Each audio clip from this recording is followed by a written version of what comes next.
probleminha, marcaram uma reunião. Vai resolver. Mas ainda semana que vem. Aí eu quero tocar. Vai ter que assistir.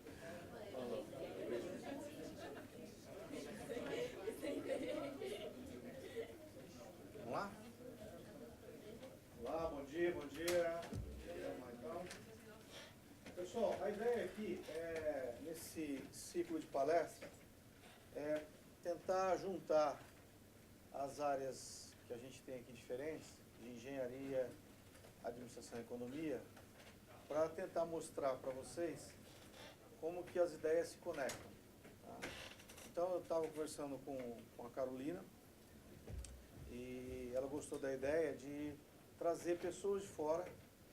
Então hoje eu vou começar mostrando quais são as conexões na ciência e aí para frente trazer outras pessoas para falar de diversas áreas. Então eu tenho bastante gente conhecida, tem o pessoal do ITA, tem o pessoal da Embraer, tem o pessoal que é astrônomo, tem o pessoal que trabalha com o Projeto Antártica, tem o pessoal que trabalha com processamento de imagens, imagem de satélite. Então a cada nova palestra vai ser um assunto diferente. Né?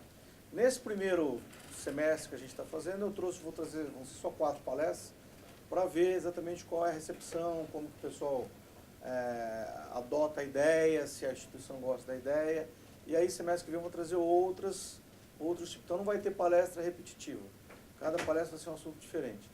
Então, por exemplo, tem contato com o pessoal, uma empresa que vai lançar uma sonda lunar, tem o pessoal que trabalha com navios, tem pessoal que trabalha com computação gráfica. Enfim, cada semestre, 4 ou 5 palestras para não ficar também muito sobrecarregado e acabar enjoando, né? Então, hoje eu vou falar mais ou menos do que eu já fiz, com o que eu já trabalhei e como que essas coisas podem misturar nos dois mundos, tanto de ADM/E como de engenharia. Né? Então, normalmente o que a gente faz é apresentar, o chair apresenta o apresentador, como eu sou o próprio chair, eu vou ter que me apresentar mesmo. Né? Então, eu sou formado em matemática, bacharelado em matemática pela Unesp. Já em 84, 85 eu já gostava da parte espacial, da área espacial. Então eu comecei a trabalhar com simulações de foguetes, simulações de planetas. Depois eu fui fazer o mestrado, comecei o mestrado no INPE, que é o Instituto de Pesquisas Espaciais de São José dos Campos. E depois eu mudei para o ITA. Então eu terminei meu mestrado no ITA, fazendo análise de missão espacial. Então, uma análise de missão espacial significa você tentar determinar órbitas e dizer por onde um satélite, um foguete vai passar. Depois eu fiz meu doutorado na mesma área de engenharia aeronáutica, só que aí focando mais a parte de otimização. Então, dinâmica de sistemas, simulações computacionais, injeção em órbitas, estudo de perturbações. E aí, como é uma tese de doutorado, você tem que ser inovador, tem que criar alguma coisa nova. Então a gente criou um método para acelerar uma parte de otimização na reentrada de veículos. Então, a reentrada de veículos espaciais é a parte mais perigosa da missão. Então, é onde a gente tinha que fazer uma grade de aonde a nave vai pousar, onde deve haver um paraquedas, qual a velocidade dela, qual é a força da gravidade que ela vai ter que ser submetida, qual a tensão, qual o calor. Então, tem um monte de parâmetros variáveis que são envolvidas nesse tipo de projeto. Bom, depois que eu terminei lá, o meu orientador que vai vir semana que vem, na época, ele fez todo o doutorado dele na Inglaterra e depois fez medicina no Brasil. Então eu tinha muita conversa com ele com a parte biológica, com a parte de medicina. E então eu acabei migrando para a parte de medicina. Então nos 10 anos seguintes eu fiquei pesquisando na área de medicina. Especificamente na área de dengue, onde a gente trabalhou com modelos para previsão de dengue, e depois para modelos de AIDS, onde a gente trabalhou e focou mais no modelo de AIDS. Então, no modelo de AIDS era um modelo com simulação computacional, com matemática, com aquisição de banco de dados, com idas e vindas a hospitais, com coleta de dados direto com médicos. E aí geramos umas coisas que eu vou mostrar aqui no slide de hoje, nessa palestra de hoje. Paralelamente a isso, eu comecei também a trabalhar com o mercado financeiro. Então, todas as partes de estatística, que eu já dava aula na época, eu já estava trabalhando na Unesp, eu comecei a implementar e tentar estudar para a parte do mercado financeiro. Foi daí que surgiu outras ideias, umas ideias que também eu vou mostrar aqui hoje, que não tem no mercado financeiro. Então, para os meus alunos, que eu falei, ó, apareçam lá que é a hora da gente conversar sobre diversos assuntos que não dá para falar durante a aula. Então, na aula a gente tem algumas grades que tem que preencher, tem o horário certinho, então não dá. Então, esse é um espaço para a gente matar curiosidade, perguntar, fazer perguntas diferentes sobre tudo que a gente viu, né? Então, eu vou começar falando aqui, e como está gravando para a gente ter um histórico e mostrar para as pessoas aí fora, todas as palestras vão ser gravadas para as pessoas assistirem depois, então eu vou fazer um formato diferente do que normalmente é feito em apresentações de ADM Eco. Ou seja, eu vou fazer a apresentação toda e depois a gente abre para as perguntas, para a parte de edição ficar mais fácil na hora de lançar no site, tá? Então, as perguntas eu vou responder todas elas ao final e posso voltar ao slide e a gente continua discutindo. Então, apenas para manter um formato de gravação, eu vou apresentar toda a palestra e depois a gente, então, eu abro para as perguntas, tá? Bom, ciências emergentes é um termo novo para coisas, para teorias e aplicações novas em relação a séculos passados. Claro que muitas dessas teorias, ou todas elas, são voltadas para a parte de matemática, que era o que a gente tinha antigamente, antes do advento do computador. Um dos primeiros estudos que a gente tem uma coisa chamada jogos diferenciais. Então, um jogo diferencial é, na verdade, um estudo onde você quer minimizar ou maximizar algum tipo de função de desempenho, e no caso de um perseguidor evasor, eu quero minimizar a distância, tá? Então, no caso de um perseguidor e de um evasor, é um problema relativamente simples, porque eu só tenho que trabalhar com eles com função de ângulos. Então, é o que a gente vê no ensino médio. A relação entre ângulos e derivadas, que a gente aí precisa um pouquinho de cálculo do primeiro semestre. A relação entre eles, ou seja, entre um ponto que é o perseguidor e um ponto que é o evasor, é uma relação onde eu quero minimizar a distância entre quem está perseguindo e quem está se evadindo, sujeito, né, a o quê? A algumas restrições. Então, quem já viu a parte de pesquisa operacional ou já simulou algumas coisas, a gente tem muitas coisas envolvidas nessa linha aqui. Por exemplo, você tem uma equação diferencial, que é a derivada, você tem um funcional, que é a distância, você quer minimizar a distância sujeito a uma regra, ou seja, não é como no cálculo diferencial integral que eu quero o máximo e mínimo de uma função. Eu quero o máximo e mínimo de uma função sujeito a umas restrições. Em pesquisa operacional, a gente coloca retas que bloqueiam essa função que você criou. No caso de jogos diferenciais, você não tem retas, você tem uma dinâmica, você tem as derivadas que vão conduzir aquele veículo ou aquele tipo de estudo que você está tendo para aquela função de máximo e mínimo, tá? Em termos de máximo e mínimo. Então, no caso aqui, eu vou fazer uma simulação de 3 simulações. Essa é uma primeira simulação para vocês verem que eu tenho aqui 2 traços, um é vermelho e o outro é azul, um perseguindo o outro. Então, o traço azul saiu e encostou no traço vermelho que estava fugindo dele, tá? Uma segunda simulação seria essa, onde eu tenho uma região que vai ser atingida. Então, ele passou pelo alvo e foi atrás buscar. Tá? E uma outra simulação é essa, onde, na verdade, eu tenho 2 perseguições para um único evasor. Então, o evasor está tentando fugir, ele vai conseguir fugir do primeiro, mas aí eu tenho um bloqueio do segundo. Tá? Isso é exatamente como funciona os Patriots, ou seja, como funciona a bateria antiaérea que os Estados Unidos vendem para o mundo inteiro. A física do negócio é essa. Não existe segredo para isso. Qualquer empresa que tenha dinheiro e queira investir nisso está pronto. Essa é uma teoria que tem mais de 100 anos. Antes do computador era difícil, com o computador era tudo muito fácil.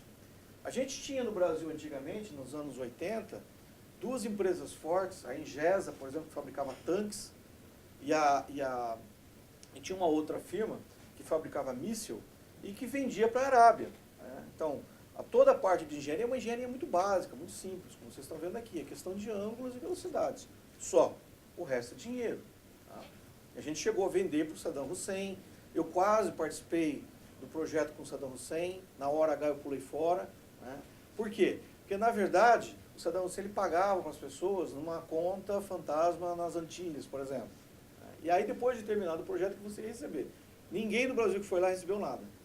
Foram lá, trabalharam, fizeram um míssil chamado Pirac. Na verdade, o míssil chamava Piranha, onde a ponta dele era um infravermelho, que fazia exatamente isso, era um jogo diferencial. Só que ao vender para Iraque, ele mudou de nome, ficou sendo Pirac. Tá? Ele acabou abatendo alguns mísseis, alguns aviões, mas basicamente uma guerra local entre Irã e Iraque, na Arábia. Depois o pessoal do Brasil voltou e não se envolveu mais com a guerra quando os Estados Unidos invadiu a primeira invasão dos Estados Unidos lá no Iraque. Tá? Mas enfim, tem a ver com guerra. Mas pode ser um outro tipo de coisa. Por exemplo, na medicina, estão utilizando jogos diferenciais para buscar células cancerígenas. Você direciona e quer matar exatamente o câncer que está numa única célula. E não quer que as células ao redor sejam atingidas. Porque o efeito colateral do câncer é exatamente quando você atinge todas as células, inclusive as boas. Então, o jogo diferencial hoje é programado para uma operação a laser exatamente para minimizar o erro em torno de uma célula cancerígena. Tá? Uma outra que a gente tem aqui é um jogo diferencial, por exemplo, circular. Eu quero sair da Terra e ir até um outro planeta, por exemplo, Marte. Isso é feito assim, praticamente uma vez por ano pela NASA, em termos de viagem Terra-Marte, que está acelerando o processo. Então, mais daqui uns 4, 5 anos, vamos ter muitas empresas querendo ir para Marte, fazer coisa com Marte. Já existem empresas projetando cidades em Marte. Então, enquanto a gente vive o nosso mundinho, a coisa lá fora está muito quente. Tem uma empresa que vai começar a lançar já pessoas em 2021, se bem que essa empresa eu acho que é mais propaganda. A NASA está preparando para 2030. Tem empresas que vão lançar combustível para esperar astronauta já em 2026. Enfim, a coisa está andando bem depressa, tá, em termos de investimentos. E aí, obviamente, que você vai precisar de um jogo diferencial como esse que é feito o tempo todo. Hoje em dia tem, bom, o primeiro jogo diferencial espacial que teve, em termos de sucesso extraordinário, foi da Voyager, nos anos 70 e 80, Voyager 1 e 2, que passou por quase todos os planetas e hoje está bem distante do sistema solar. Depois a gente teve o Pathfinder, que é um rover que foi o primeiro que inaugurou a parte dos rovers americanos. E por último a gente tem o Curiosity e o Opportunity, que são os últimos dois que estão lá em Marte, fazendo coleta de dados e de imagens. Tá? Todos eles usando jogos diferenciais. Uma segunda parte dessa história de conexão vem da biologia, de uma coisa chamada algoritmo genético. Então, o mundo da ciência é um mundo de conexões, coisas que a gente aprende numa determinada disciplina, na verdade a gente divide para ensinar vocês de uma maneira mais simples, mas elas são super conectadas. Então, a descoberta do DNA, ou seja, que existia uma fórmula, que existia uma maneira de transcrever um código genético, um código biológico de uma pessoa para outra, é exatamente através de uma fita que passa informações, né, fazendo mutação, crossing over, para trocar informação e gerar diferenças que se adaptem ao meio ambiente. Com base nisso, o pessoal da computação, e aí muito mais computação do que matemática, é um algoritmo mais recente, um algoritmo novo, percebeu que poderia utilizar esse tipo de coisa para resolver problemas. Então, no caso de dados, o que a gente faz, em termos de crossing over, é, eu tenho um banco de dados enorme. O que acontece, e esses dados são aleatórios, para buscar, por exemplo, o mínimo de uma função. O que acontece se eu trocar de posição esse banco de dados? Qual o resultado na função? Que resultado eu vou ter? Então, isso aí é trocado o tempo todo, de forma que as melhores soluções são as que ficam. Então, eu gero, por exemplo, 1000 dados aleatórios e jogo numa função. E pego sempre os 10 melhores e guardo. Gero outros 1000 e guardo. E comparo com os 10 antigos. Aqueles que foram melhores ficam. Então, a ideia é, e como você fala assim, como é que você vai gerar esse tipo de dados? Trocando números entre um número grande, por exemplo, se eu tenho lá 1233, eu tiro 3 e ponho um 2 no meio. O que acontece com a solução? Isso seria uma mutação. Ou trocando de lugar na função o valor que eu tinha encontrado antes. Isso é um crossing over. Tá? Então aqui, trocando dados, eu obtenho respostas diferentes. Então, para uma coisa mais pé no chão, imagina que a gente tem a famosa equação x² menos 5x mais 6. Eu quero encontrar qual é o ponto mínimo. A gente sabe. Né? resolvendo lá por Bhaskara, resolvendo achando ponto médio, assim por diante, eu tenho o valor mínimo da função. Mas eu quero ensinar o genético a encontrar sozinho, sem equação nenhuma, só jogando pontos aleatórios. Então o que a gente tem aqui? Se a gente observar aqui, eu tenho uma coisa chamada cromossomos, que são os dados, né? Ou seja, é o valor da função, e eu tenho aqui a função em si. Gerando esses dados, eu observo que, na verdade, eu encontro o ponto em 4 gerações, qual o valor mínimo da função. Então, o melhor ponto, como eu estou separando em melhores e piores, os azuis são os melhores, dados aleatórios jogados. Então, a gente observa que o melhor ponto é o menos 0,25, tá? Ou seja, o valor da função, que é o mínimo possível, aonde? Em 2,51. Na verdade, é para ser 2,5. Isso só com dados aleatórios, só trocando de lugar números e números aleatórios. Tá? Por uma função simples, que funciona para qualquer tipo de função. Um outro tipo que a gente tem em termos biológicos é o chamado algoritmo evolucionário. O algoritmo evolucionário foi emprestado da biologia quando pesquisadores, biólogos, perceberam que abelhas procuravam néctar trocando informação via antenas. Então, uma que passava perto de um néctar, que era puro, melhor que o outro, durante o voo ela transmitia essa informação para outras abelhas, que no meio do caminho mudavam a trajetória e iam para aquele tipo de planta onde tinha o melhor néctar. Então, pensando nisso, os caras fizeram o seguinte, eu vou simular aqui só para vocês entenderem, então eu tenho aqui uma população de dados. Nesse algoritmo, tem uma coisa chamada cognição. Vou simular aqui uma população de partículas ou pontos que tem alta cognição, ou seja, uma cognição é um conhecimento. Ele aprende rápido. Então, para o algoritmo que aprende rápido, eu quero encontrar o valor mínimo de uma determinada função. Olha o que acontece. Ele convergiu todos os pontos, todas as partículas convergiram rapidamente para um determinado ponto central. O que acontece se eu agora tirar a cognição, ou seja, elas não aprendem tão bem assim, essas partículas elas não são tão rápidas para o aprendizado. Então, quando eu simulo a mesma coisa para a mesma função, a gente percebe que elas oscilam mais, procurando aonde tem o melhor ponto, onde está o mínimo, vai passando uma informação para outra, e aí convergem para um determinado ponto, que é o mesmo que tinha anterior, só que de maneira mais lenta. Por quê? Porque a cognição, o conhecimento delas ficou prejudicado. E a gente tem uma terceira simulação, que é quando tenho baixa relação social, que é uma outra coisa que entra nesse algoritmo. Então, a baixa relação social, você observa que tem partículas egoístas. Elas encontraram o ponto de mínimo e jogaram informação errada para o resto. Porque só elas queriam o melhor ponto. E as outras não conseguiram convergir para ponto nenhum. Isso tudo tem na natureza o tempo todo. Então, a relação entre biologia, computação e matemática, com essa relação, o pessoal da computação começou a adaptar esse tipo de coisa, e a engenharia também, para robôs, para a parte de robótica, adaptar esses algoritmos de forma a solucionar de maneira rápida e mais simples do que resolver uma equação matemática. Tá? Do ponto de vista de aplicação financeira, você vai dizer, mas o que isso tem a ver com a parte financeira? Então, a gente previu mais ou menos, já em 2010, 2011, a gente publicou um artigo, que era o efeito de contágio. Como que é o efeito de contágio no mercado financeiro, no mercado mundial? E a gente já mostrava que o Brasil estava sendo contaminado pela Argentina, que estava com uma crise já começando a se destacar. Tá? Então, isso daqui são os dados reais, onde aqui embaixo tem uma relação de crédito e depósito internacional do país, e aqui no eixo Y eu tenho o débito internacional, a dívida internacional do país. Tá? Do lado de cá é a simulação pelo enxame de partículas, ou seja, pelo algoritmo evolucionário. Ele aprendeu qual era essa relação e me disse, olha, isso aqui vai acontecer nos próximos anos. E é exatamente o que aconteceu.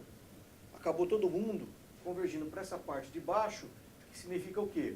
Você tem alguns países altos, ou seja, com uma alta dívida e com baixo depósito, baixo crédito. Tá? Então isso foi feito com o algoritmo genético.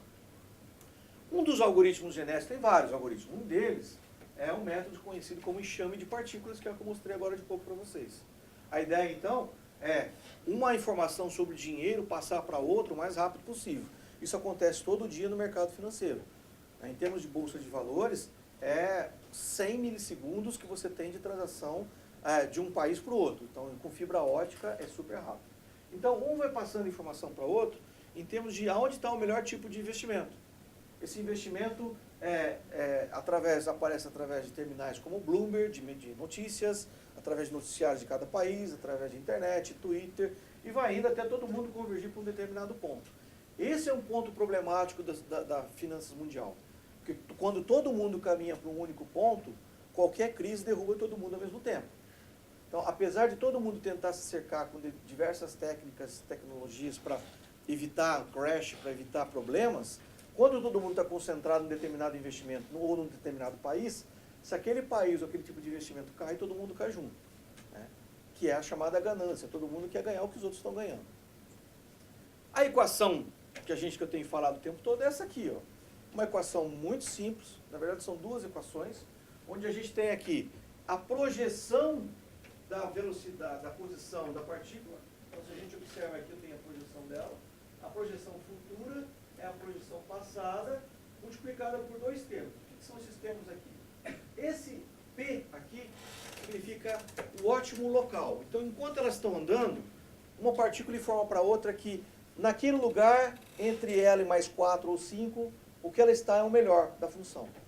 Só que em outros lugares espalhados também existem ótimos locais. E aí, a relação entre elas se dá quando você tem exatamente o ótimo global.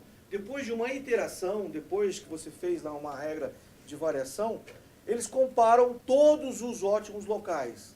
E o melhor ótimo local é o melhor ótimo global, que entra, então, para as próximas iterações e gerações de números aleatórios nessa parte da equação. Esse RND significa random, ou seja, são partículas aleatórias, são posições aleatórias, porém, analisando sempre a distância entre elas e o ótimo global, que a cada iteração é variante, e o ótimo local, que à medida que elas caminham para lá, elas vão informando uma outra. Então, por isso que tem aquele zigue-zague das partículas em busca do melhor local para aquela função que eu dei para elas. Tá? Esse termo A é conhecido como cognição, ou seja, é o aprendizado. E é aqui que está o aprendizado das partículas. Se eu aumento esse valor de A, elas vão caminhar mais próximas para o ponto ótimo. Se eu diminuo, vai ficar mais bagunçado. Esse outro ponto é o relacionamento social. Por que ele é social? Porque ele está associado ao ótimo global.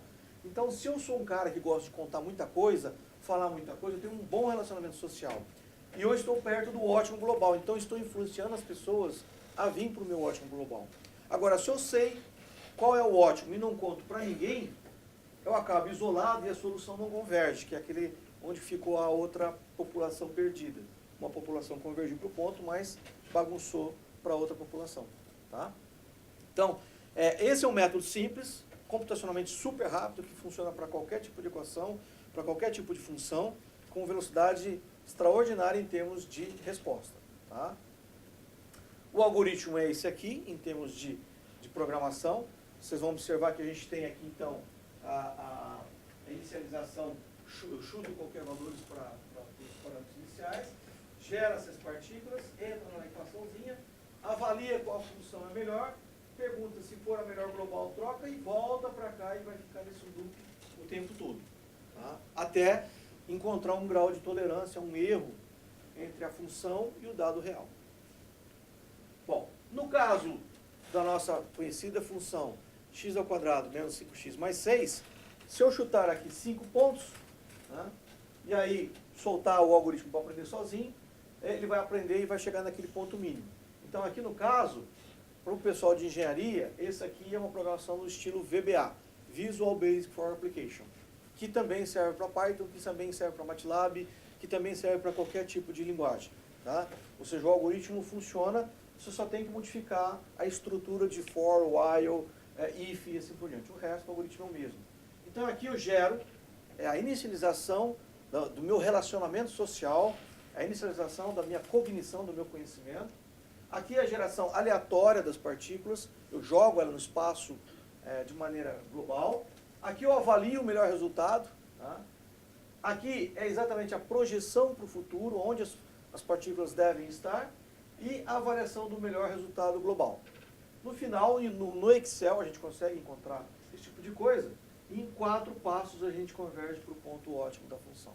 As funções, elas aprendem. Então a gente observa aqui, ó, que depois de caminhados, a melhor partícula, eu tenho aqui 4 posições, a melhor partícula acaba sendo essa aqui, ó, de 2,5, né, com a posição 0,249, ou seja, 0,25. Tá? Então, sem ensinar matemática nenhuma para ela. A única coisa que eu falei para ela é o seguinte, ó, conversem entre vocês, andem sozinhos e me diz qual é o mínimo dessa função. A única coisa. Não tem aqui máscara, não tem calcular delta, um x1, x2, nada. As partículas vão, uma se conversando com a outra e dizendo, olha, o valor da minha função é melhor que o seu. Todas caminham para aquele ponto. E assim elas vão fazendo zigue-zague até chegar no ponto ótimo. Tá? Uma outra área que a gente tem super importante é uma área conhecida como cluster. Cluster é quando você tem assim, uma quantidade de dados que estão disponíveis, mas parecem meio misturados, e você precisa separar esse tipo de coisa.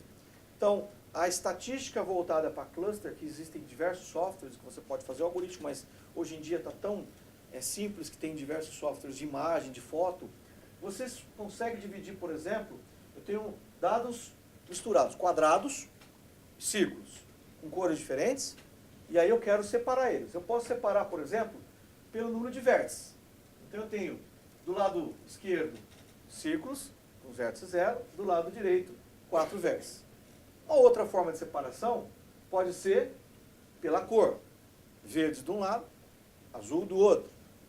Isso aqui é bastante utilizado em processamento de imagem, quando você quer observar se existe áreas na Amazônia que estão sendo devastadas. A área devastada, a terra pura, tem uma reflexão de luz do sol diferente de uma área de concreto, que tem uma reflexão diferente de uma hora de verde. Então, só pela passagem do satélite, você consegue identificar áreas que estão desmatadas, áreas que estão com fogo, áreas que estão com concreto. Problema são as nuvens. Então, às vezes, o satélite ele passa pela Amazônia, por qualquer tipo de lugar preservado, mas tem uma nuvem em cima, então você não consegue e tem que ficar esperando mais e mais tempo para você pegar e tirar uma foto boa daquele lugar. E às vezes demora meses para ele voltar naquele mesmo ponto. Então por isso que às vezes fica um buraco, e por isso que só uma vez por ano que sai uma foto global. Tá? Então eu posso separar, por exemplo, pela cor, posso separar pela área, né? Então característica de área, então os grandões de um lado, os pequenininhos do outro.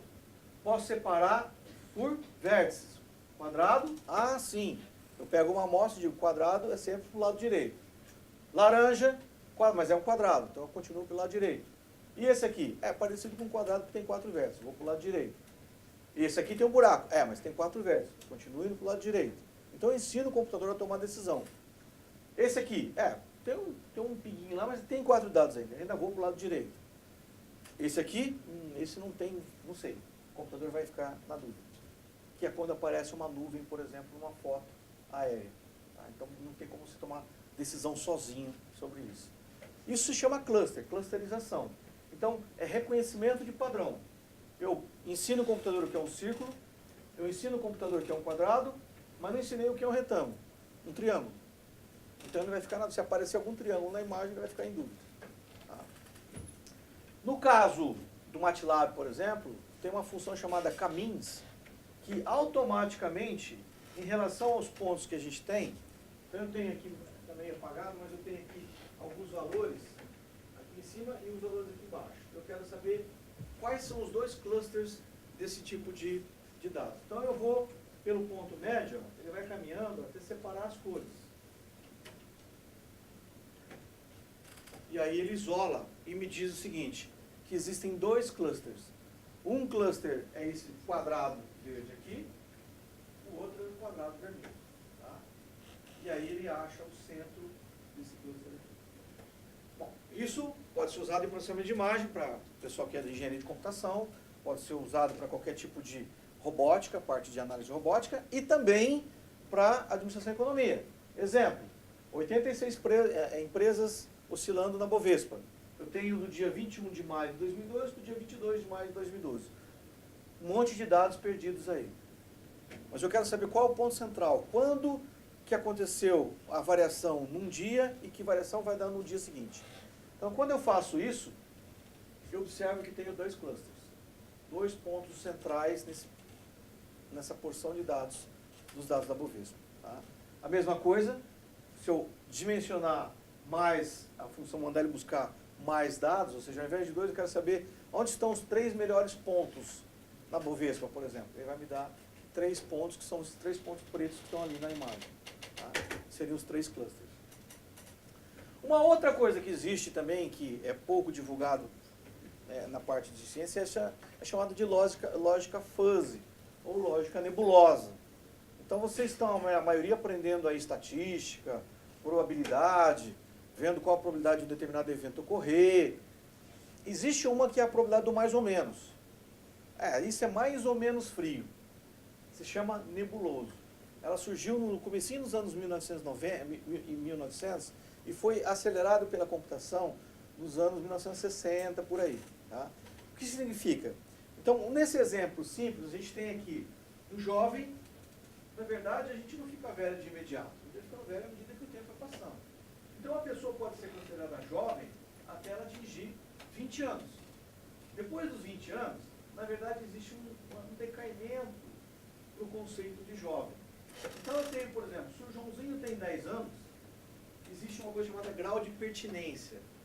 Ele é jovem com um grau de pertinência 1, máximo, ele é super jovem. Só que à medida que vai andando, então eu tenho uma pessoa, por exemplo, com 28 anos, que ela é um jovem mais ou menos, é um jovem com grau de pertinência 0,2. Tá? E uma senhora, Joana, de 83, ela tem grau de pertinência 0. Ou seja, ela não é jovem, ela já tem uma idade avançada. Então, esse tipo de coisa faz surgir curvas diferentes do que a gente está acostumado a ver em probabilidade estatística. Você pode criar as suas próprias curvas, que podem ser retas, pode ser gaussianas, distribuição normal, pode ser distribuições com histogramas variados, pode ser nem sem histograma nem nada, você pode inventar uma curva maluca lá, com 2 ou 3 pontas. Tá? Aí, o que acontece? Nesse caso aqui, eu tenho a entrada e eu tenho aqui a saída. Então, eu posso ter um objeto que eu defino para ele que esse objeto pode ser feio, com essa curva, meio feio ou bonito. E aí, a saída, quando estiver saindo a resposta, vai sair para mim não comprar aquele produto, ou comprar com uma certa dúvida, tá? Ou não comprar. Então, comprar médio, não comprar e comprar alto, com bastante convicção de que vale a pena comprar aquele produto. Quem escolhe esses graus de pertinência é o seu cliente.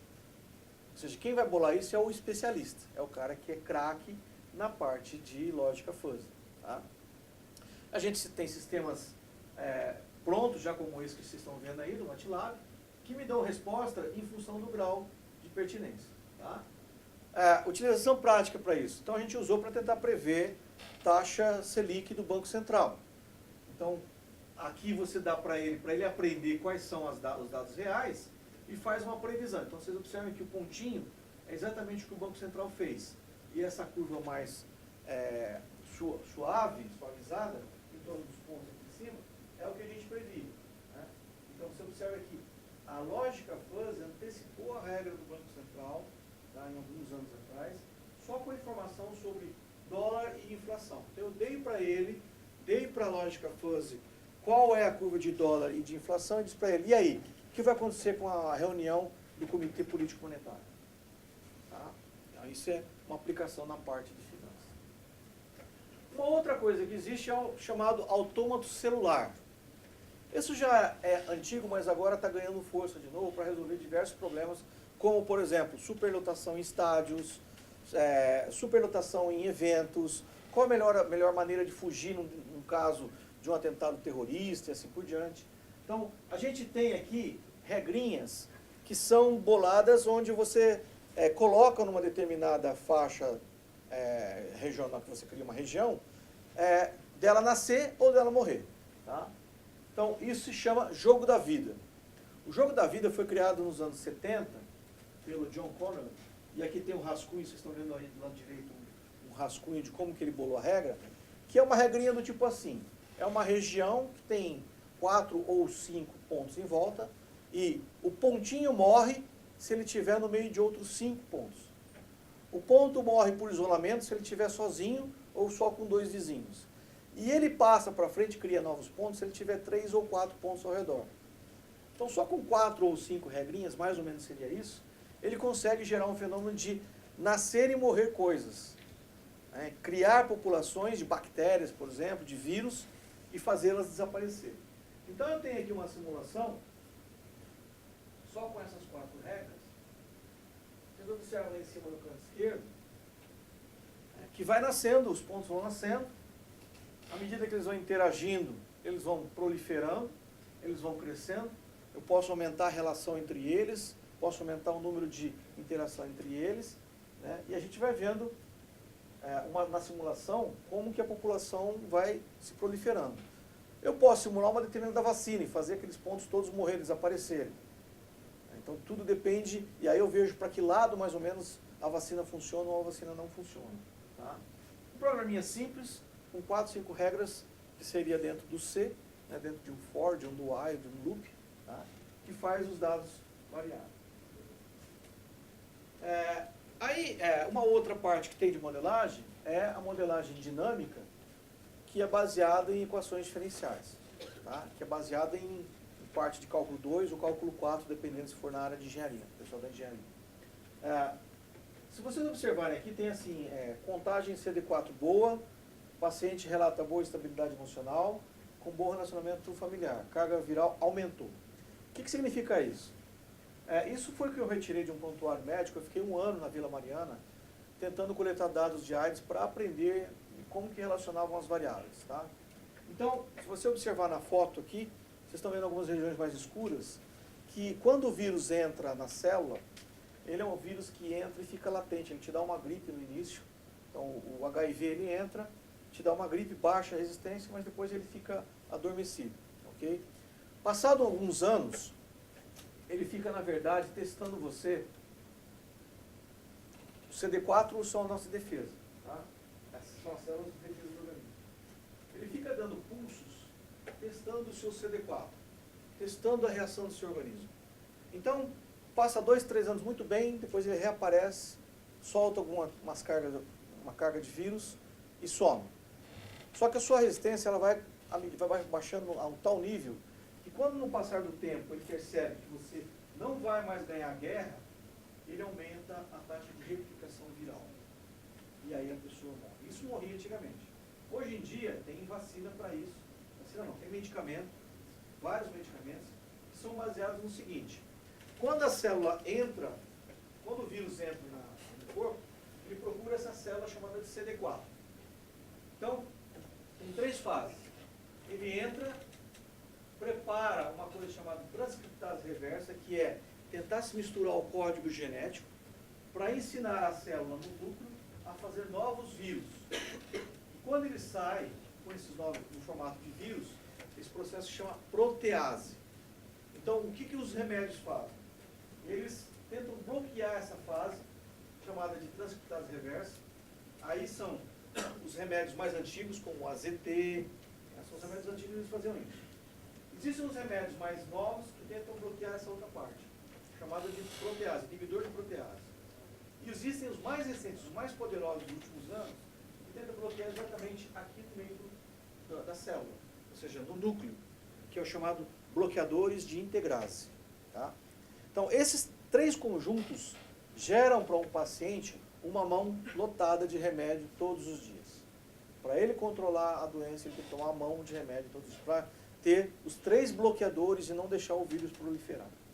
Então, o que a gente fez? Fomos atrás de modelos, encontramos modelos onde retrata a relação entre o vírus livre na corrente sanguínea, a célula de defesa CD4, as células infectadas que ficam latentes, as células infectadas que ficam ativas, produzindo novos vírus. A relação entre elas, na engenharia, na matemática, existe uma coisa chamada de estabilidade de sistemas, onde você tem lá um ponto estável ou instável. Depende, para quem, o pessoal da economia e administração talvez não veja isso, mas depende dos números complexos. Essa é mais uma aplicação dos números complexos. Através dos números complexos, eu consigo dizer se um sistema é estável ou instável.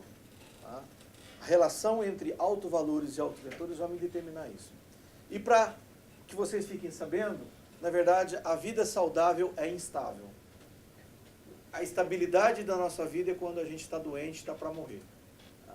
Ou seja, se você observar aqui, ó, esse gráfico que está aqui é exatamente célula de defesa baixo, que o zero está aqui, célula de defesa baixo com alta carga de vírus no sangue. Esse é um ponto estável. Se você jogar uma bolinha, para onde ela vai convergir? Exatamente para esse ponto. Tá? O que um controle faz? Então aí entra o pessoal da engenharia de controle. O controle tenta direcionar uma aeronave, um robô, alguma coisa para seguir uma determinada trajetória. O controle na medicina é o remédio, que tenta manter o ponto mais próximo possível do saudável, que é instável. Então, aqui a gente observa que a carga viral é zero, mas eu tenho uma alta densidade de células de defesa do organismo.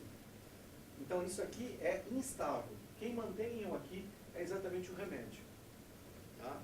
Então, preocupado com isso, e para isso, para a gente perceber isso, isso tem uma coisa chamada efeito colateral. Tá?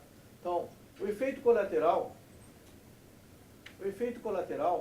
é exatamente, por exemplo, você tem lá, a pessoa ela cria feridas na língua, ela cria gordura no baço, ela tem o estômago inchado, ela tem feridas, pode ter pneumonias, pode ter um monte de coisa resultante da baixa resistência pelo grande número de medicamentos que ela toma.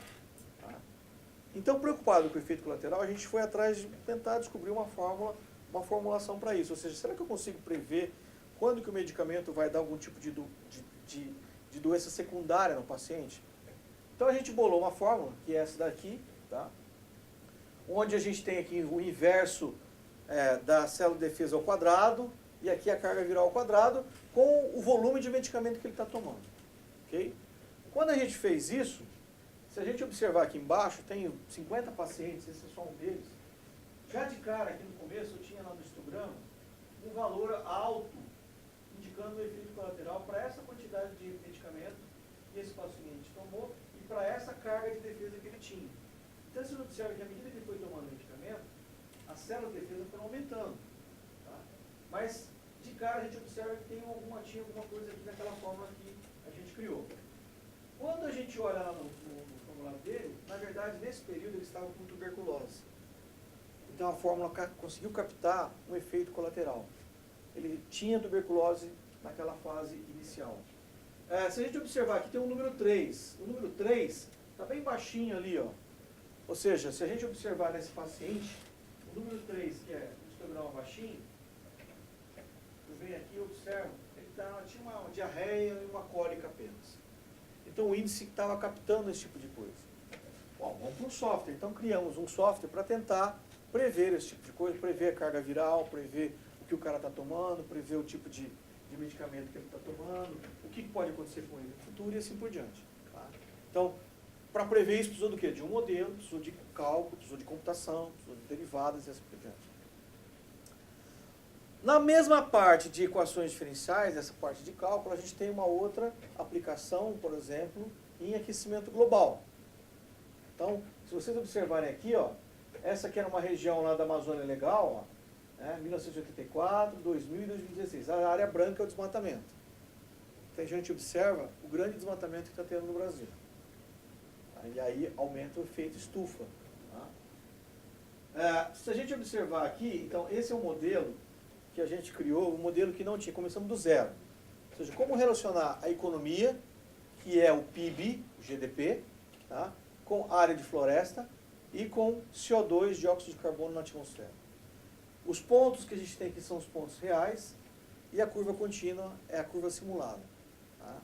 A gente publicou isso, né, você viu, em 2008 e acabou sendo a segunda maior taxa de download da revista na época.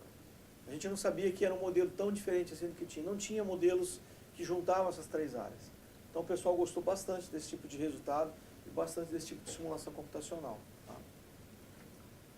O que a gente previu? Bom, a gente achava que a área projetada para a floresta amazônica, com o tempo ela ia cair até 2012, mas se as leis, se tudo continuasse funcionando, ela voltaria. Então a curva em azul seria a área projetada para a floresta amazônica. Bom, a área em vermelho é o que a gente tem hoje. Nada foi feito, continua a floresta amazônica, ano após ano, sendo devastada. Tá? Então, usamos a otimização para mostrar qual o caminho. Esse caminho não é seguido, por mais que qualquer político, qualquer governo fale na imprensa, não é verdade. A trajetória é cada vez pior para a gente. A gente pode usar a ciência e a engenharia para isso, tentar alertar. Nos Estados Unidos, o pessoal que trabalha com essa área tem uma briga muito grande com empresas de carvão, empresas de petróleo. Tá? Mas baseado em quê? Baseado em simulações, baseado em dados simulados, baseado em dados reais. Bom, wavelets é uma linha interessante. Foi quando, então, eu estava naquela terceira fase, mudando para a parte do mercado financeiro. Né? A Fourier nasceu, ele é de 1768, uma série de Fourier, ou uma transformada de Fourier, ela consegue devolver para mim qual é a frequência dominante em determinado conjunto de dados. Então, por exemplo, se eu tenho uma luz branca, todas as frequências são atingidas na luz branca. Mas se eu tenho uma luz vermelha, quando eu coloco lá uma coisa chamada espectrômetro, eu vou ver que a banda do vermelho se destaca em relação ao resto. Então nós tentamos buscar o mesmo tipo de aplicação, separando frequências de curvas. Então eu tenho aqui, por exemplo, uma curva original que parece aleatória, mas quando eu separo ela em várias frequências, eu consigo decompor essa curva em várias frequências. O que a gente tentou fazer então? Fazer uma transformada de Fourier de valores da Bolsa de Valores, tá? Das ações. Só que qual o problema quando você faz transformada de Fourier de Bolsa de Valores? Tem uma coisa chamada tempo. Ou seja, o espectro muda. Se eu te bater uma foto da Bolsa de Valores agora, daqui a pouco ela já é diferente. Então, o que poderia ser uma frequência alta já não é mais na próxima. Então, a gente utiliza Fourier, wavelet, que é a transformada de Fourier no tempo. Então, eu consigo decompor isso aqui em tempo, frequência e amplitude. Tá? Ao interpretar esse tipo de gráfico, a gente começa então a perceber que em 3D, olhando em 3D, eu tenho aqui uma alta frequência num determinado valor de tempo com uma certa amplitude. Tá? O que a gente fez então ao decompor isso? Lá por volta de 2004, 2005, eu tirei dados da Bolsa Chinesa para tentar observar o sinal wave. Eu esperava coisas aleatórias. Tá? Esperava-se um espectro aleatório, uma mudança no espectro de forma aleatória que não desse nada. Acontece que a gente observou isso aqui. Ó. 11 dias antes do crash de 2008, a gente observou isso aqui em 2007, né, na Hansen. Observe que embaixo tem uma área mais branca aqui. Ela começa a mostrar alta frequência de negociação. 6 dias antes, essa área já estava assim. 2 dias antes, essa área já estava assim. E aí, então, apareceu isso daqui. Aí, quando fomos buscar dados antigos, a gente observou que esse tipo de gráfico sempre aparecia antes de um crash. Antes de uma reversão, no espectro, aparece exatamente uma mudança de cores no espectro de frequência. Bom, como tratar isso em termos de sinal para um usuário? Então a gente transformou o que a gente chama de tufão branco, né, um sinal antes do crash, em um valor que varia entre 0 e 1. Tá? E aí a gente começou então a avaliar isso daqui. Se vocês observarem aqui embaixo, é alta frequência, tá? Aqui é baixa frequência aqui é um negócio bem ondulado, e aqui eu tenho exatamente os dias que estão ocorrendo. Bom, quando a gente chamou o pessoal de reportagem para falar em 2007, o que poderia acontecer nas bolsas do mundo, então aconteceu isso aí, eles colocaram em letras garrafais o valor econômico, que eu estaria prevendo um abalo sísmico na Bovespa, isso em 2007. E eu falei, não faz isso. Né? Não faz isso porque, na verdade, é só um estudo acadêmico. Mas o que se revelou nos meses seguintes é que realmente as waves estavam prevendo um grande crash. Que foi o que aconteceu. Então aí várias reportagens sobre o índice, que a gente chama de índice de mudanças abruptas, tá? Hoje em dia a gente tem o livro e tem o site, que fala sobre o índice de mudanças abruptas. Né? No site a gente está acompanhando as ações a cada 15 minutos. A cada 15 minutos, por exemplo, surge um gráfico como esse. Então, se vocês observarem o gráfico dessa ação, quando esse índice, que é baseado naquelas waves, chega ao seu valor máximo, próximo do valor máximo, que é 1, observe o sinal da ação. Logo depois tem uma reversão. Então, a gente consegue prever com cerca de 2 dias e meio antes da virada o que vai acontecer com a Bolsa de Valores. Tá? O erro para isso, 9%. O índice de acerto, 91%. Dificilmente se vê isso com as técnicas tradicionais que tem no mercado. Tá? Então, toda essa história está contada, toda a técnica está contada exatamente no livro e também no site que a gente tem lá. Aqui uma outra ação, para vocês verem, um alerta máximo e a ação começa a cair. Nesse dia, por exemplo, nessa semana, teve uma queda de 21%. Então, o índice conseguiu alertar antes 21% de queda. Tá? E aqui, plotando o índice com a porcentagem de alerta e a frequência, eu tenho uma curva bidimensional que me dá um chamado mapa de risco, que existe na engenharia. Então você tem lá na engenharia vários mapas de risco de um processo, engenharia de controle de processo, por exemplo, você tem. Qual é o mapa de risco da peça sair defeituosa? Também a gente tem mapa de risco em finanças. Também a gente tem mapa de risco para ações. Tá? E aí a gente tem uma outra coisa chamada teoria das catástrofes. Tá? Isso já é antigo, mas ficou bastante famoso nos anos 70 e agora está voltando devagarinho de novo. René Thom, ele criou uma maneira de tentar traduzir a vida numa fórmula tridimensional, onde ele retratava os crashes da vida como um salto de uma bolinha nesse lençol que tem uma dobra. Observe que quando você dobra o lençol, forma uma camada aqui embaixo, né? Forma exatamente uma área. Essa área é a área de instabilidade, ou seja, uma região negra aí na parte de estabilidade. Bom, o Zeeman criou um artigo, fez um artigo que ele chamou de A Máquina das Catástrofes.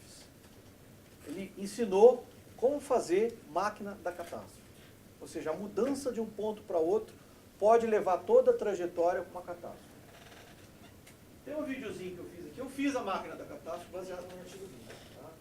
Então, esse é o vídeo que eu fiz para a máquina da catástrofe. Então, eu estou mostrando aí o eixo X. Observe o desenho em 3D, né, de cabeça para baixo. E aí a projeção desse lençol dobrado na folha de papel. Aí estou mostrando aí o eixo Y e a cordinha, o elástico que o Zeeman ensinou, mandou a gente desenhar. Então vocês estão vendo que é um CD antigo, CD velho, tá? Com um elástico na ponta. Essa oscilação que vocês estão vendo aí é a oscilação normal de uma senoide. Ou seja, a vida ela varia exatamente conforme as oscilações. Tá? Então, quando você puxa para cá, significa que o sistema está oscilando. Alta e baixa. Aí quando eu quero mudar de região, o que acontece com o CD? Pum. Ou seja, existe uma catástrofe. Quando eu passei pela região de catástrofe, ó, o CD vira de uma vez. É uma mudança abrupta, uma mudança rápida no sistema. Ele passa por uma região de instabilidade. A instabilidade é exatamente isso, é você mexer no sistema dinâmico de forma a mudar completamente o estado que ele tinha antes. Tá? E aí, do outro lado, depois que acabou a catástrofe, tudo volta a um anormal mais baixo ou mais alto, dependendo da região que você está. Tá? Essa é uma máquina que é chamada máquina da catástrofe de Zeeman, que saiu no artigo dos anos 70. Tá? Do ponto de vista aí de uma equação simples, para vocês entenderem, por exemplo, no Excel, você pode fazer no Excel, eu tenho uma equação, que é essa aqui em cima, menos x ao cubo menos ax menos b, com a igual a menos 2, b igual a 1, começando na posição 2. Quando você faz uma simulaçãozinha, você tem isso aqui no tempo, está tudo estável, tudo bonitinho. E você tem aqui a relação entre x e a velocidade, de x. Tá? Esse ponto aqui é um ponto estável, esse ponto aqui é outro ponto estável. Então eu tenho uma estabilidade, ou seja, quando a curva não muda aqui, e uma outra no menos 1. Olha o que acontece quando eu troco de menos 2 para menos meio. Aquele ponto que ele estava desapareceu.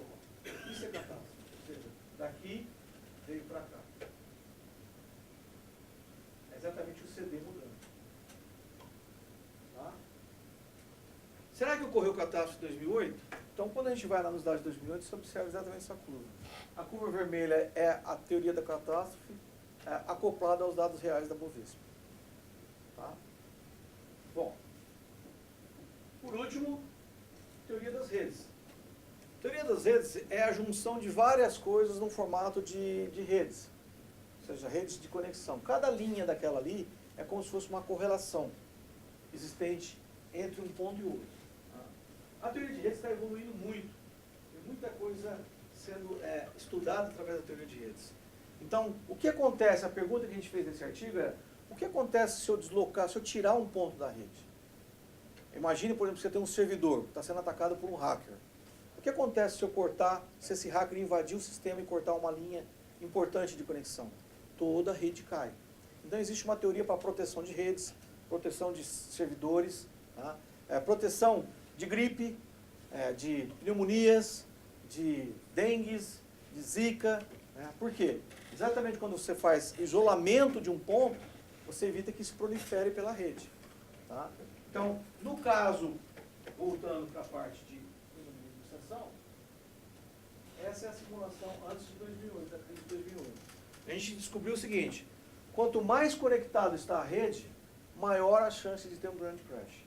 Então, ali eu coloquei várias bolsas do mundo, né, onde as linhas são as correlações entre elas. Observe que quando ela começa a ficar toda cheia, ela começa a desabar e as redes começam, as ligações começam a se desfazer. Tá? Então, um crash ele acaba desfazendo todas, aí cada bolsa de valores, cada dado vai para um lado. Enquanto que, quando está todo mundo direcionado para um ponto, é aquilo que eu falei no começo, é um ponto perigoso, é um ponto de crash. Tá?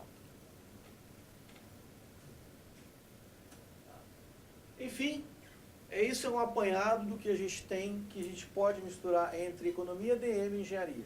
Algumas coisas da engenharia, vocês, o pessoal da engenharia, vê mais profundo, tá? Mas não sabe como aplicar na finança. E algumas coisas de finanças a gente vê muito profundo, mas não sabe como aplicar junto com a engenharia.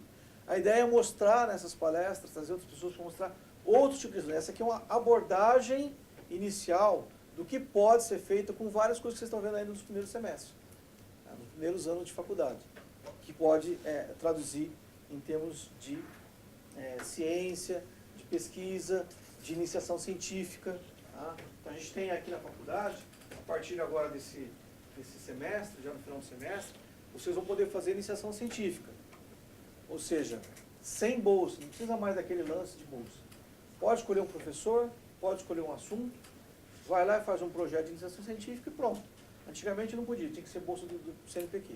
A gente conseguiu agora uma coisa mais ampla, de forma que se você gostou do assunto, procura aquele professor. Faça a iniciação científica. Apresente no congressinho que a gente tem no segundo semestre. Debata com os colegas. É legal fazer esse tipo de coisa. Ser empreendedor é muito bacana. Mas para ser empreendedor, eu estou percebendo que o pessoal já chega no primeiro semestre querendo montar coisa. Calma. Aprendam primeiro, se graduem primeiro e depois, então, usem esse conhecimento para ganhar dinheiro, montar empresa, fazer o que vocês quiserem. Mas primeiro tem que ter uma graduação sólida. Tá? Então, é isso que eu queria passar para vocês aqui nesse primeiro momento. Obrigado. Perguntas? Perguntas, sugestões? Eu estava pensando na parte que você passou no começo de jogos diferenciais, de algoritmo evolucionário, não seria interessante também usar clusterização? Sim. Método de clustering desses, né? Porque para mim é muito clustering. Sim. Esses gráficos que você mostrou para mim é totalmente método de clustering. O pessoal usa bastante como Big Data, você pode usar como Big Data. Pode, na parte de ciência dos dados, hoje em dia você pode ter informação em tempo real da internet. Tá? Acontece que tem muitas coisas que você pode utilizar como cluster, que, por exemplo, o estudo de estabilidade, no caso do cluster está chegando o dado e você está tentando separar eles. Mas tem muita coisa de informação que você não precisa de dados em tempo real. Você pode, o problema que eu vejo hoje em termos de Big Data, ou de cluster, ou de grandes quantidades de dados, volume de dados, é que as pessoas estão olhando os problemas aqui assim, ó. Para você enxergar a solução, em várias empresas que eu tenho visitado, as pessoas estão todas elas com muito assim, software, muito avançado, aquele volume de dados grande. Às vezes o problema não é esse, quando você vem uma pessoa de fora, você afasta um pouco e fala assim, espera aí, para que você está gastando tanto dinheiro com esse monte de dados se o problema é esse aqui? Então eu acho que a ligação dos dois é muito importante, seja ela a teoria matemática, seja ela com dados. Não se pode ser radical de falar que só matemática ali é muito bom, ou que só Big Data ou clusterização é muito bom. Eu acho que a junção das duas é o canal, que é o que o pessoal está fazendo, por exemplo, com a parte de robótica, Boston Robotics, por exemplo, onde os robôs estão fazendo misericórdia. E lá eles têm a parte de cluster, sensores para tudo quanto é lado, e essas equações básicas de movimento. Então, os caras misturam as coisas. Eu acho que tem que misturar. A evolução da ciência, ela dá pela mistura das coisas. Se a gente tem várias áreas, o pessoal, às vezes, uma área de estatística e fala assim, não, só isso aqui é importante. Não é. Você olha ao redor, você vai ver coisas maravilhosas sendo feitas. O Instituto Santa Fé, por exemplo, nos Estados Unidos, é um instituto super legal, onde lá ele tem o pessoal de economia, administração, computação, matemática, psicologia, medicina. E se vocês acessarem o site deles, vocês vão ver que eles estão falando assim de um pensamento humano. Então o cara de psicologia tem uma visão diferente do biólogo, que tem diferente de computação, que tem diferente de matemática. Já tem 4 prêmios Nobel lá. Então, misturando as coisas. Então, tem razão, muitas das coisas dá para ser feito por clusterização, muitas das coisas não dá para ser feito, tem que ser feito por uma otimização via matemática simples. Tá? Mais perguntas? Dúvidas? Tem alguma experiência com redes de interação entre genes? Ou com essa vida? Eu vi uns experimentos bem interessantes. Eu não trabalhei assim com o pessoal, mas eu vi um experimento bacana do tipo assim, você pega o DNA genético e entra no software, o médico entra no software, e aí lá tem várias curvas e vários pontos. Então ele estava me mostrando, por exemplo, o que acontece se ele alterar um determinado ponto do DNA, do algoritmo da parte genética mesmo. Então ele fala assim, se eu alterar aqui, hoje a gente sabe que se eu mudar esse ponto, esse rato vai ter uma doença tal, tal, tal. Eu vi algumas coisas em genética que eles estudam essas doenças através de um negócio. Já vou falar de programa chamado Cytoscape. Não. Porque na verdade eu não tenho conhecimento suficiente para saber se tem a ver com o que você falou ou não. Então quem entende a teoria dos grafos na matemática. Bom, teoria dos grafos sim. A teoria dos grafos ela é na parte que eu mostrei de redes aqui, por exemplo. Sim, tem uma Isso cara tem a ver, isso tem a ver com a teoria dos grafos. Tem vários campos, qual o melhor caminho, qual o menor caminho, o melhor caminho, qual é aquele que tem maior ligação. Sim. Então tem umas medidas assim do tipo, qual o nó que é mais cheio, e aí o hacker, o cara que vai atacar, ele quer sempre buscar o nó que está mais cheio. Então acaba tendo algoritmos grafos, que vem de grafo, não é gráfico, é grafo, tá? A teoria do grafo é a teoria de relações entre nós das redes, por exemplo, e entre os links. Aí sim, tem tudo a ver com a teoria do grafo. Tá? Pelo nome que você falou antes, não pensei, mas pelo grafo sim. Tá? Tudo bem? Então, obrigado, eu agradeço. A lista de chamada está passando, acho que tem que preencher ela aí, tá? Tá em algum lugar aí. Tá? Obrigado, gente. Quarta-feira que vem, o Takashi vai vir falar aqui, então, de como aplicar teoria de controle e otimização em engenharia e finanças. Ele vem lá do ITA, vai dar uma palestrinha pra gente aqui. Eu fiquei curioso agora, porque assim, eu fiz um slide de biologia de sistemas. Então, tipo, na verdade não tem nada de matemática. Tipo, eu usei os programas, mas assim, eu não entendia muito bem como eles funcionavam matematicamente, a teoria toda por trás. Eu usei alguns. E tipo, agora que comecei a fazer engenharia, tipo, eu tinha uma vontade de fazer alguma pesquisa, só que eu não queria fazer da parte de biologia como eu fiz antes, mais da parte matemática, tipo, otimizar esses programas. Inclusive, tipo, eu tive uma ideia, quando eu estava pensando, eu gostaria, tipo, te mostrar como fazer assim. Não sei se você tiver um dia no marcar, porque eu queria te mostrar. Normalmente terça-feira de manhã eu vou tranquilo. Se quiser procurar uma terça-feira, semana que vem nós vamos trazer o Takashi. Mas numa terça-feira, manda um e-mail para mim e fala, Marcelo, mostrar aquele programa que eu te falei. Tá. A gente senta junto e dá uma olhada. Tipo, seria assim, eu acho que se você tiver um tema muito específico, daria uma pesquisa, mas eu não tenho que mostrar melhor. Mostra, traz para mim numa terça-feira de manhã, depois das 9h30, por aí eu tô aqui. A gente marca e você me mostra para mim. Tá? E eu vou falar com o Carlos também, porque vai querer. Isso, a gente conversa depois para falar mais sobre aquele negócio lá. Tá bom. Eu acho que é uma ideia legal, agora você só vê o formato. Então, eu te falar, a gente falou com o Luciano, sabe? E E aí, tipo, ficaram algumas coisas divididas. Tipo, o Luciano, ele propôs que a gente também fizesse uma coisa, já que tem muita gente que não tem ideia de termos, tipo, é um problema na maioria das pessoas, na engenharia principalmente, talvez ver, tipo, professores na engenharia que teriam vontade, disponibilidade e quais temas eles têm interesse. Porque assim você teria, tipo, você poderia propor o tema do aluno e não esperar que o aluno proponha o tema. Então, tipo, isso é uma das coisas que a gente vai fazer agora. Mas enfim, eu também gosto dessa coisa de deixar as pessoas com mais autonomia. Então, não sei. Talvez colocar uma rede de temas, as pessoas Exato. escolhem Até e aí porque tem no uma primeiro rede de momento. professores que querem orientar. É complicado. É complicado porque, ainda mais que tem muita aula, né? Tentar encaixar alguém que queira dar aula e também pesquisar. Eu sei porque eu corro atrás de pessoas às vezes para ajudar um determinado aluno, no outro é difícil achar. Mas vale a pena. A gente vai tentar fazer. Então eu vou te mandar um e-mail pra gente marcar, não nessa terça, na outra. Na outra você me mostra. De manhã, tá? Obrigado, Carlos Léo. Davi. Tá, joia. Oi? Ai, só uma pergunta. Você mostrou um site que você publicou o seu artigo, né? Do software e tudo mais. Aí, você sabe qual é o nome do site? Eu não tenho, era na época do Deus se livre. Não, a gente precisa.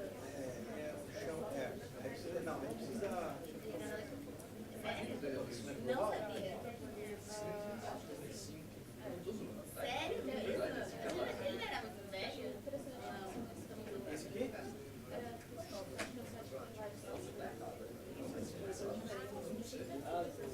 Esse daqui é o seguinte, é uma revista da tecnologia que chama Psicológica.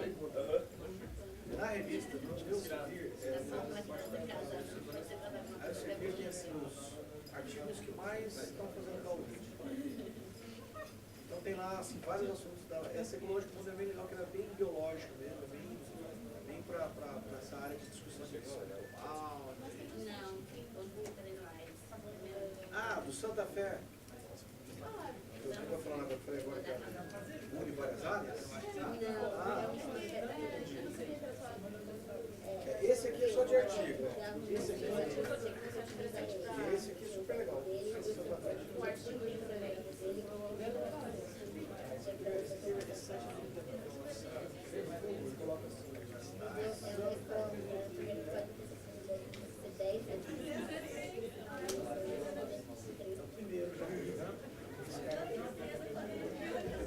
tem vários assuntos, várias áreas. Cada semana tem artigo diferente. O que faz o terrorista? Eles não discutiram terrorismo, pensamento econômico, educação, matemática. Santa Fé Instituto. É muito legal. Pessoas de várias áreas trabalhando no mesmo.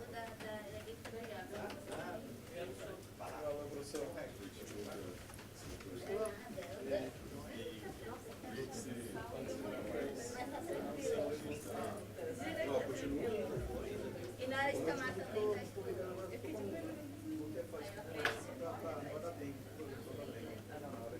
Só que agora eu estou falando diferente. Estou tentando pegar do Google Trends. O Google Trends tem a taxa de busca de determinado assunto. Vou tentar, por exemplo, uns 15 anos atrás, eu publiquei um artigo da dengue, alguma coisa, eu supunha que existia uma função. Agora eu tenho a função, que é o Google Trends. Me dá exatamente a taxa de socialização das pessoas. Aí a gente colocou o modelo e vamos mudando a interpretação. Tudo bem? Não deixa de ser precisando. Mentira, amanhã eu vou fazer já. Oi. Eu tirei I na frente, várias páginas. Tirei I, veja mais, mas ele falou que esse texto é profissional e que a reaval vai ser você pode mudar totalmente a noção, porque a interpretação Primeiro um chute. Um chute qualquer. dá pra tirar. Você tem lembrando das páginas?